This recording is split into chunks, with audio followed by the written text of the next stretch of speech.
Hello, America. Welcome to the Glenn Beck program. I read something today in the Washington Post that, was amazing to me. By the way, the Washington Post is soon going to be the Huffington Post, which is the president's recommended news source. But it's on the On Faith blog section, and it's by Sally Quinn. It's titled The Gift of the Gores.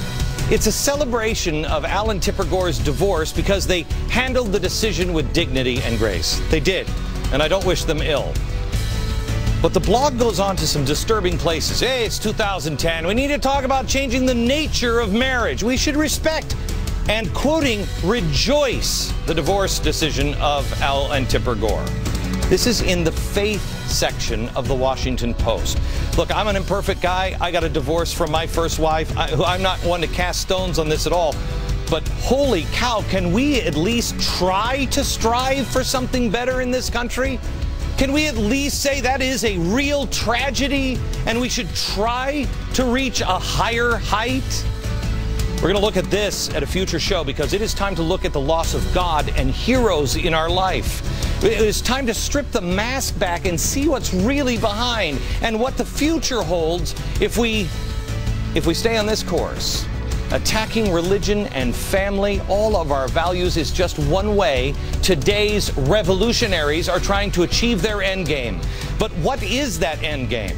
There are things that we're going to speak tonight that I don't think have been spoken on this program. It's time to speak them because, unfortunately, there are far too many people in this country that believe revolution is the next story of America.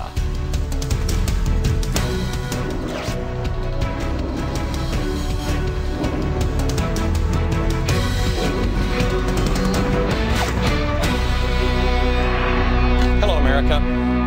Yesterday, I took you through this chalkboard, and I'm just kind of putting it back up here. Took you through this chalkboard, and this is left and right, the European left and right. It is either Nazism or communism over here, and it is anarchy over here. Okay? I showed you the difference between the revolutionaries, Van Jones, Bill Ayers, Bernadette Dorn, Jeff Jones, all these people, Andy Stern. These are hardcore revolutionaries. And over here, Clintons, Rahm Emanuel, Joe Biden, Nancy Pelosi, Harry Reid. These are the politicians. And the politicians are about here. They're not, I don't think Bill Clinton gets up in the morning and says, you know what, man, I wish we were a communist nation. I don't think that's true. I don't think that's true. Politicians are using the revolutionaries for power and control. And the revolutionaries are allowing it to happen for power and control. Tonight, I'm going to show you what a trap they have laid for us. The only thing that's left to decide is who's going to be standing at the end. Are the politicians or are the revolutionaries? Only one of these groups will be standing and in real power and control. I came to this, I guess, fuller understanding of this when I was doing research on the anarchist here in America. I'm working on something else, but the anarchists I came across 1919, yep, days of Woodrow Wilson. These anarchists were trying to bomb politicians. They were sending mail bombs to politicians to get the government to move in a direction they wanted it to move. And that's when a light bulb went off because I had just heard this sound from the president, and it bothered me. Watch. I don't sit around just talking to experts because this is a college seminar. We talk to these folks because they potentially had the best answers, so I know who's to kick. Okay, that bothered me. It's not about the swear word or anything else. It's just that doesn't appeal to the average American. And again, not the swear word, the thuggery of it. Americans don't want to hear that from their president. We told you yesterday's program who he was talking to, and that's what brought me to this blackboard. And I showed you this blackboard. Okay? The politicians of the left and the revolutionaries.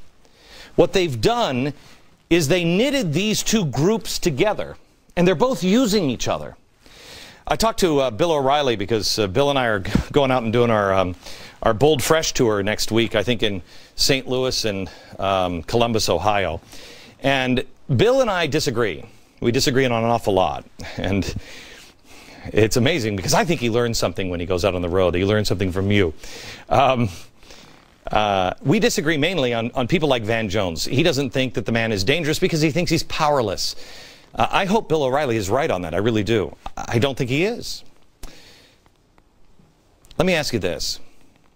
If the president had to address somebody, and I think you're naive if you think he was saying that to you, it was the revolutionaries and Van Jones. Van Jones went to deliver a message to the progressives this week. And the message was, the president hears you. He spoke yesterday at America's Future Now conference. He just happened to be talking about how they shouldn't be mad at the president and how they should focus on governing from the bottom up because they already have the White House. Now, I'm sure nobody prompted him to do this, but listen to what he said. The opportunity is to recognize that a governing movement is three things. It's top down. You handled that. You got the White House, the Senate, and the House. You handle the top down. But it's also bottom up and inside out. Top down, bottom up, and inside out. So now your challenge as you leave here, our challenge, is to take care of that bottom up part and that inside out part, the heart part. That's where we're weak now. And we have the chance as we move forward to take the old admonition from the South African movement and govern from below. I believe the South African government was a revolutionary government. We have the top. We have to turn things inside out and govern from the bottom. This is critical, America, because it tells you what is about to come. Hang with me this hour, please. He also said this. I think that when we look back at the history of the Obama administration, when we look back at the history of our progressive movement, that this week will mark an historic inflection point when progressives decided to be progressive again in this country. I think something shifted this week. Holy cow. I don't think that is him just saying, I think he knows. Something has shifted, and it's about to come from the bottom up. What are we shifting from or to? I mean, has this administration ever appeared to not be progressive or not radical? I mean, the stated goal of this administration is to fundamentally transform our nation. Fundamental transformation. I don't think it gets much more radical than that. But it's only now that Van Jones says the president is on board, that there's a shift in the White House. On board with what? What is the end game here? What are we shifting to if we haven't already shifted?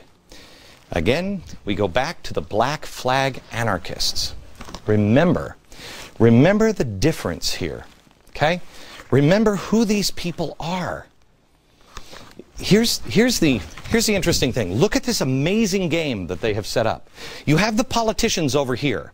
The politicians think that they're using these people for this. Get out in the streets. Go stir it up. Go get the bad guys. They're using this for their own power. But these people actually believe in something and have for a very long time and have been willing to die for it. The anarchists want chaos and madness.